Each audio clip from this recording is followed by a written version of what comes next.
I was drawn to a doctor in the hospital break room and slept with him, but my husband accidentally witnessed everything.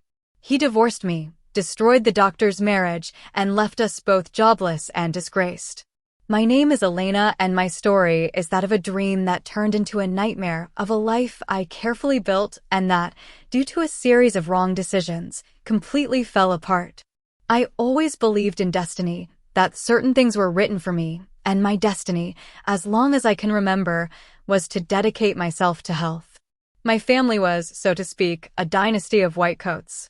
My grandfather was a renowned surgeon, my grandmother a head nurse with an unwavering vocation, and my parents, both doctors, lived and breathed medicine. Since I was very little, Sundays at the table turned into discussions about clinical cases, medical advances, and the nobility of saving lives. It was not an imposition, it was an inspiration. I dreamed of being a doctor, with the image of a stethoscope hanging from my neck, and I confess, with the romantic idea of marrying another doctor, a life partner who would understand the passion and sacrifice of the profession, who would share my long shifts and my nights of study. However, there was a small detail that complicated my dream: our economic situation. It is not that we were doing badly, not at all. My family lived comfortably, we had everything we needed and more, but a medical career, the one I longed for, was a monumental investment. The tuitions were exorbitant, the materials very expensive, and the study hours left no room for a part-time job that could alleviate the burden. My parents always supported me, but the reality was that they could not afford a private medical university for me without getting into debt up to their necks. I understood that, but my dreamy child's heart resisted accepting that limitation. That prototype of life, that longing to be a doctor and have a doctor husband, had taken deep root in my being. Time passed, and with it came high school. I was still the studious girl, the one who spent hours in the library, the one who dreamed of the day she could wear a white coat. It was during that period that I met Javier. He was not the prototype of man I had imagined. He did not want to be a doctor or dedicate himself to health. In fact, his eyes shone when he talked about numbers, investments, the world of finance. He was a brilliant boy with a sharp mind for business and an ambition that captivated me. Our connection was instantaneous. There was something in his way of seeing the world, so different from mine, that attracted me irremediably. Our conversations would last for hours, talking about everything and nothing. He would talk to me about stocks, markets, how money could grow if managed well. I would talk to him about anatomy, diseases, the complexity of the human body. We were polar opposites, but we complemented each other. I fell in love with his intelligence, his humor, his confident and protective way of being. And in that falling in love, my dream of marrying a doctor blurred a little.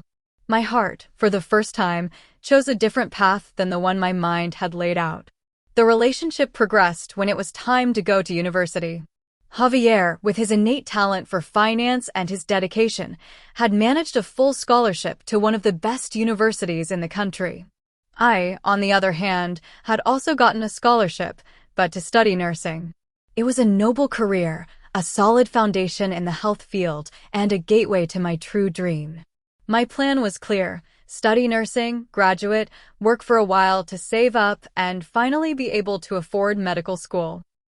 I told Javier about it, and he, always supportive, told me he would help me in any way he could. Elena, I know it is not what you dreamed of immediately, but it is a great step, he told me one night while we were studying in the university library. You are going to be an incredible nurse and then a fantastic doctor. I will be here to support you every step of the way. His words filled me with hope. I worked my hardest in my nursing career. The internships in the hospitals were long and exhausting. I spent hours on my feet learning, observing, absorbing every detail. The life of a nursing student was demanding, and that began to create a small gap in our relationship. Javier, on the other hand, being so skilled in finance, had more free time. His studies, although intense, seemed to flow more easily for him. In addition, he already had several investment portfolios and helped acquaintances manage their finances, which gave him a flexibility that I did not have. Sometimes he would invite me out to dinner, to see a movie, and I had to refuse. I'm sorry, Javier, I have a shift at the hospital, or I have to study for an anatomy exam that is driving me crazy, I would tell him with a mixture of frustration and guilt. He, always understanding, would reply, "Do not worry, my love. I understand. You focus on your studies.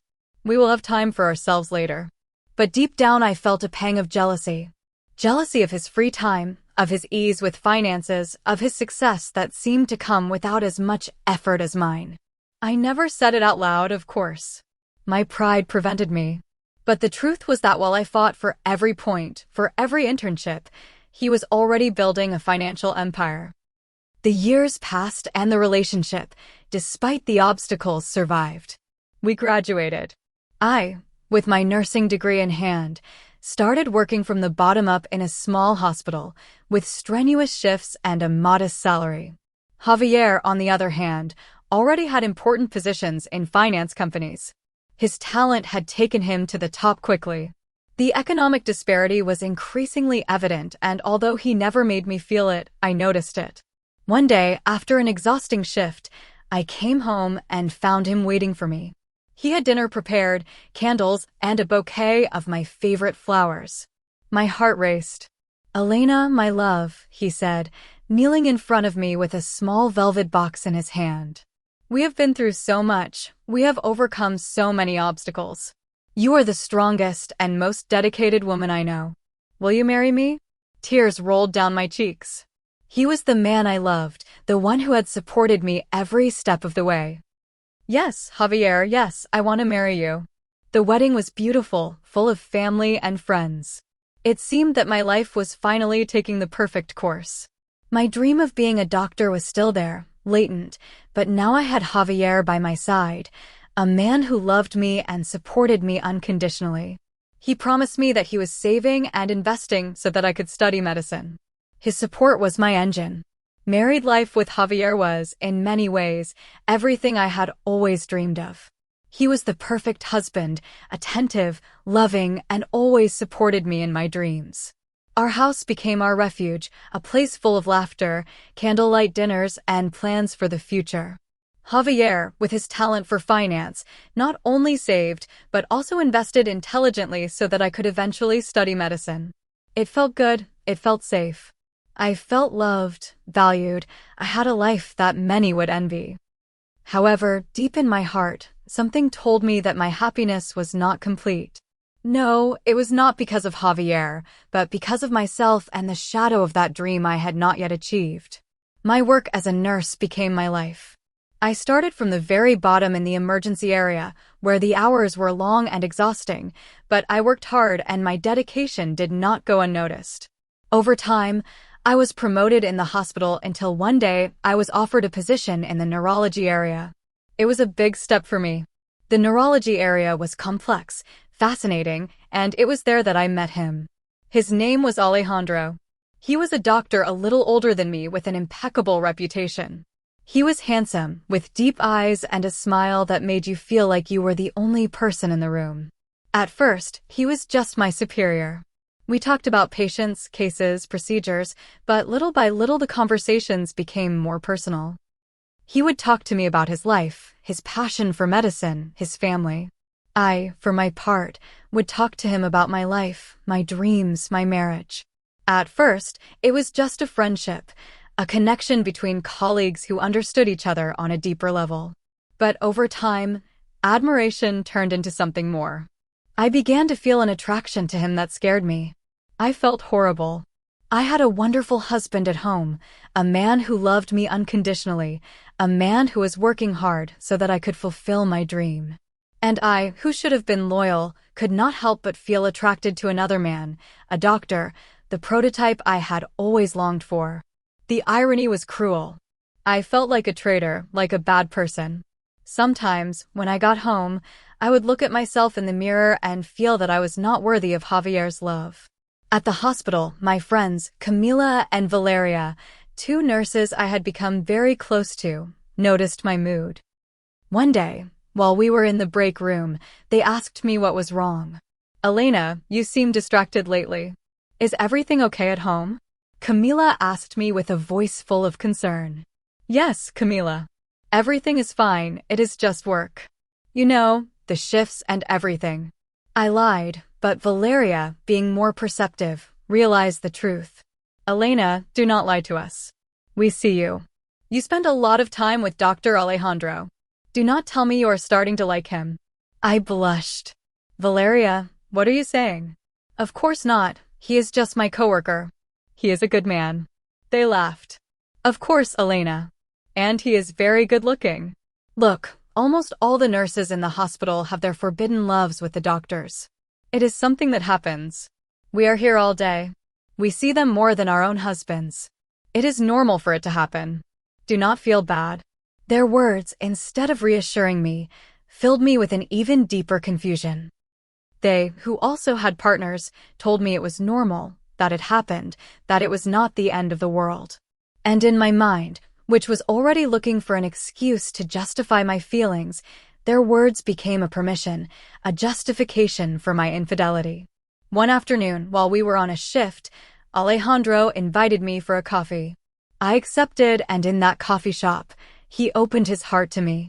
He told me that his marriage was no longer working, that he felt lonely, that I was the only person who understood him, and I, who felt in the same boat, could not resist. I kissed him. It was a kiss full of guilt, passion, regret. And in that kiss, my marriage broke forever. What started as a simple kiss became a habit. In every free shift we had, we would see each other. Our dates, which became increasingly intimate, were in the break rooms, in the on-call rooms, in any corner of the hospital where no one could see us. I felt bad, I admit, but at the same time I felt an adrenaline, an excitement that made me forget the guilt. Javier, for his part, was still at home trusting me. One day, while we were in the break room, Alejandro took my hand and said, "Elena, I want you to come live with me. I cannot take this life anymore. I love you." His words scared me. I did not want to leave Javier, I just wanted to live this forbidden romance, this excitement, but I did not dare to tell him. I told him I would think about it and went home. When I got home, Javier was waiting for me with a ready dinner and a smile on his face. "My love, how is work? You seemed a little distracted these days." I hugged him, faking a smile, and told him I was very tired. In my mind, I repeated over and over that nothing was going to happen, that Javier was not going to find out, that my secret, my forbidden romance, was going to stay in the hospital. But life, as always, has its own plans. The months passed. I was still immersed in my double life, one of devotion and loyalty with Javier, my husband, and the other of clandestine and forbidden passion with Dr. Alejandro in the hidden corners of the hospital.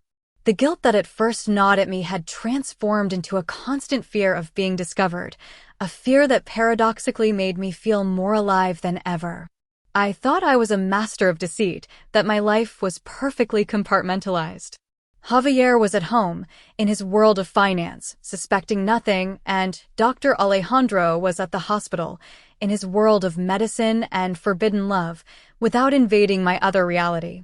But life, with its cruel sense of humor, always catches up with you when you least expect it. One afternoon, in an on-call room in the neurology area, I found myself alone with Dr. Alejandro. The shift had been exhausting, and in a moment of weakness, we let ourselves be carried away by passion. While we were in the act, the door flew open. We were alarmed, we turned around, and in that instant, the world stopped. There in the doorway was Javier. Behind him, my friends Mateo, Pablo, and a group of nurses from my circle. In his hands, Javier held a bouquet of roses, a cake, and a look of surprise and joy that vanished the second he saw us. His eyes, full of love, transformed into a look of disbelief, pain, and then uncontrollable fury. "Javier, my love, it is not what it seems," I shouted, trying to cover myself with my heart pounding, full of fear and humiliation. But he, who had thrown the bouquet of roses and the cake to the floor, did not listen to me. He entered a state of fury that I had never seen before. His eyes became bloodshot and his face turned pale with rage. I could not believe what I was seeing. My friends, my colleagues, everyone was in shock. The silence was deafening. Dr. Alejandro tried to get dressed, tried to say something, but Javier's rage stopped him. He, who was kneeling on the floor, looked at me and said, "Do not you dare talk to me, Elena. Do not you dare say a single word. I'm not a stupid person, and I'm not blind either. My friends warn me that a person in the health area is never trustworthy because they spend a lot of time together." His voice was full of pain, of rage. I got up, tried to get dressed, and tried to reach him, but he stopped me with a movement of his hand. "Do not say anything to me, Elena. Do not say anything to me. I do not believe you anymore. And do not worry, you can continue with your doctor. I'm not interested. And do not look for me because you are not going to find me anymore." He turned around and left, leaving behind a trail of shattered flowers, a humiliated cake, and my heart broken into a million pieces. I tried to follow him. I tried to catch up with him, but he got into his car and left. I stood there in the middle of the hospital corridor, crying, humiliated, with my friends and with a feeling of guilt that was killing me. I asked for the day off. I needed it. I needed to be alone, to think about what I had done. When I got home, I found it empty. Javier's things were gone. He had left. I tried to call him. I tried to contact his friends, his family, but no one answered. I was alone. I stayed on the sofa crying until I fell asleep exhausted. The next day I went to the hospital to work. I had to. I felt like garbage. The looks of my colleagues who had witnessed the scene made me feel worse. I went to the break room and there on the table I found an envelope. It was a legal notification. My heart started to beat fast. I opened it and my world fell apart. They were the divorce papers. Javier had sued me for adultery. I could not believe it. I collapsed on the floor, crying uncontrollably. My life, my dream, my marriage, everything had fallen apart because of a series of wrong decisions. And what hurt me the most was that I, who had dreamed of a perfect love, had ruined it. In the midst of my despair, Dr. Alejandro approached me. "Elena, please calm down. Do not cry. It is not good for you," he said with a tone of voice that did not seem sincere to me. Calm down? How do you want me to calm down? My husband just left me. He just sent me the divorce papers. And it is all your fault, Elena. Please, do not say that. I did not force you, and I need you to control yourself, to control your husband. I have a wife and a daughter. I cannot lose them over a one-night stand. If you do not control your husband, I swear you will be left alone." His words chilled me. The man who had told me he loved me, who wanted to live with me, was now telling me to control myself, not to ruin his life. I realized that he was not the man I thought he was. He was a fake. And at that moment, the pain of Javier's betrayal mixed with the pain of Alejandro's betrayal. I was alone and I did not know what to do. The legal notifier had left in my life an echo of what had been. The divorce papers resting in my hand and the words of Dr. Alejandro, who had retracted everything, resonated in my mind over and over again. My days at the hospital had become a silent torture. The looks of my colleagues, who once admired me, were now full of pity or judgment. My friend Andrea tried to support me, but I knew that deep down she also judged me. Camila and Valeria, the other two friends who had advised me to follow my heart, were now more distant. The hospital, which was once my home, had become a prison. The lawyer my family had recommended, a man named Santiago, summoned me to his office. He was a man with an imposing presence, with a calm and serious voice. "Elena, I have analyzed your case and the truth is not very favorable for you," he told me bluntly. "Your husband has proof of adultery. If we go to trial, he will most likely take everything from you. I know it hurts you and I understand, but I'm telling you the truth, the situation is very complicated." I remained silent with tears in my eyes, but Santiago, I love him. He promised he would not leave me. He loves me, I know he does. Santiago looked at me with a compassion that made me feel worse. "Elena, I'm sorry, but your husband no longer loves you. Or at least his love is not strong enough to forgive such a betrayal. I'm telling you from experience, a divorce for adultery is very painful and your husband, with all the evidence he has, will leave you with nothing." The first conciliation hearing arrived. I wore the most beautiful dress I had. I did my hair, put on makeup, and went to court with the hope that when Javier saw me, he would regret it, that he would forgive me. But when I arrived, I realized that my hope was in vain. Javier was there with his lawyer, who was a serious and elegant man named Carlos. Javier was dressed in a suit with an expressionless face, with a cold look that chilled my heart. It was not the Javier I knew, it was a stranger. "Javier, my love, please, let's talk." I swear it was a mistake. I tried to talk to him, but his lawyer stopped me. "Mrs. Elena, please, you cannot talk to my client. All negotiations will be done through our lawyers," he said with a sharp voice. The meeting began. Santiago tried to negotiate, tried to find an agreement, but Javier's lawyer was inflexible. "My client is not going to retract his decision. My client has proof of adultery," Carlos said with a voice that made me feel small. "Proof of what are you talking about?" I asked with a trembling voice. At that moment, Javier's lawyer took out his phone and showed me a series of photos and videos. They were photos of me being very affectionate with Dr. Alejandro at the hospital, in the hallway, in the break room, and videos that made me feel immense shame, where we were kissing, where we were hugging. Javier, who was next to me, looked at me with a look of contempt. "This is just the tip of the iceberg. My client has more proof. And if this goes to trial, I assure you that Mrs. Elena will be left with nothing," Carlos said. I was speechless. I could not believe that Javier, the man who loved me, was doing this to me. "Javier, please, do not do this to me. I love you." At that moment, Javier, who had remained silent, spoke for the first time. "Elena, I loved you. I loved you until the moment I discovered you with another man. And do not worry, I have already taken care of your little doctor. I have already informed his wife. I do not think his marriage is going very well, so do not worry." I was in shock. I remembered Alejandro's words, the words he had said to me at the hospital. "If you do not control your husband, I swear you will be left alone." At that moment, I understood everything. Javier had not only betrayed me, but he had also taken revenge. He had taken revenge on Alejandro, and now he was taking revenge on me.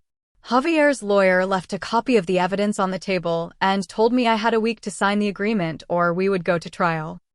I left the court with immense shame and pain. I could not believe that my life had become this. The next day, while I was on duty, Dr. Alejandro approached me with a look full of rage. "Elena, what did you do? My wife found out everything and now she wants to leave me. It is all your fault." "My fault? You were the one who incited me," I shouted. "You were an easy woman, Elena. You let yourself. If you were a real woman, a respectable woman, you would have respected your husband. But no, you let yourself be carried away by the passion of a night." Rage took over me. I looked at him with contempt and told him to leave. At that moment, I realized that Alejandro was a coward, a man who hid behind the guilt of others. And in that instant, my heart broke completely. I no longer had a husband, and the man who had seduced me had betrayed me. I was alone. The time following the first conciliation meeting was torture. Despite my lawyer Mariana's efforts to make me see reality, I clung to hope. I asked her to talk to Javier, to try one last negotiation, to remind him of the love we once shared. But she, with admirable patience, told me the same thing over and over again. "Elena, the evidence is overwhelming. The agreement is the best you can get. If we go to trial, you will lose everything." I refused to sign, but at the same time, reality hit me in the face at every moment. The looks of my colleagues at the hospital, the silence of my friends, Alejandro's contempt, and above all, Javier's absence were a constant reminder of my mistake. The small apartment I had been forced to rent while Javier continued to live in our house felt like a cell. Finally, the second meeting arrived. This time I went with a peaceful mind. I had accepted my fate. I knew I was not going to get Javier back, that my life was no longer what I had planned. I got ready, but this time not with the hope of winning him back, but with the dignity of a woman who had made a mistake and was ready to face the consequences. When I arrived, Javier was sitting in the meeting room with his lawyer Carlos. He looked at me, but his gaze was no longer one of anger, but of cold indifference.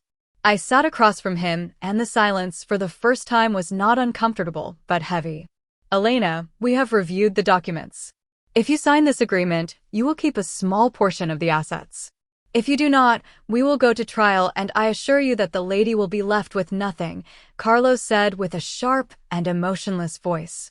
I looked at Javier with a tear rolling down my cheek. Javier, please, there is nothing I can do. He who had remained silent looked me in the eyes and for the first time spoke. Elena, it is too late. It hurts me, but it is too late. And I will tell you something else. Do not worry about me. Worry about yourself and your work. Can you imagine that they are needing you at the hospital? I was in shock. What are you talking about? I'm just telling you that it is better for you to go to the hospital. I will take care of everything. Do not worry about me, he said with a voice that chilled my heart. I signed the papers, I signed my sentence. My life with Javier was over, and with it my dream. I got up, said goodbye to my lawyer, and left. When I was at the door, Javier looked at me and said, Elena, do not worry, everything is going to be fine. I left without understanding his words, but with a knot in my stomach. I went to the hospital with a premonition that something was wrong. When I arrived, I was called to Human Resources. Elena, please, come in, the head of Human Resources told me with a serious voice. I sat in front of her and she gave me the news I already suspected. Elena, we have received some complaints about your behavior in the hospital, and we have seen some photos and videos that have been leaked. The hospital cannot tolerate this type of behavior. I'm very sorry, but we cannot continue working with you. I was in shock. Photos, videos, what are you talking about? I cannot tell you more, Elena. Only that we cannot have a nurse who sleeps with a married doctor on hospital property. It is a very bad image for the institution.